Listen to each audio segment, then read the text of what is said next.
అయోధ్యలో రామమందిర ప్రారంభోత్సవం అంగరంగ వైభవంగా జరుగుతోంది. ప్రస్తుతం దేశ ప్రజలందరి దృష్టి ఈ చారిత్రాత్మక ఘట్టంపైనే ఉంది. ప్రధాని నరేంద్ర మోదీ చేతుల మీదుగా జరిగే ఈ మహాక్రతువును ప్రత్యక్షంగా వీక్షించేందుకు దేశ విదేశాల నుంచి మహాసాధువులు, పండితులు, సినీ, క్రీడా, రాజకీయ ప్రముఖులు తరలివస్తున్నారు. అయోధ్య రామ్లల్ల ప్రాణ ప్రతిష్ఠ కార్యక్రమానికి ప్రముఖులకు ఆహ్వానం అందిన నేపథ్యంలో టాలీవుడ్ నుంచి చిరంజీవి, పవన్ కళ్యాణ్, రామ్ చరణ్లు పాల్గొన్నారు. ఈ నేపథ్యంలో పవన్ కళ్యాణ్ కొన్ని ఆసక్తికర వ్యాఖ్యలు చేశారు.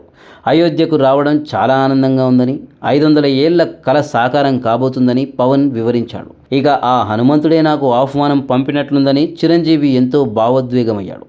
తాను చిన్నతనం నుంచి హనుమంతుడి భక్తుడిగా ఉన్నానని చెప్పాడు.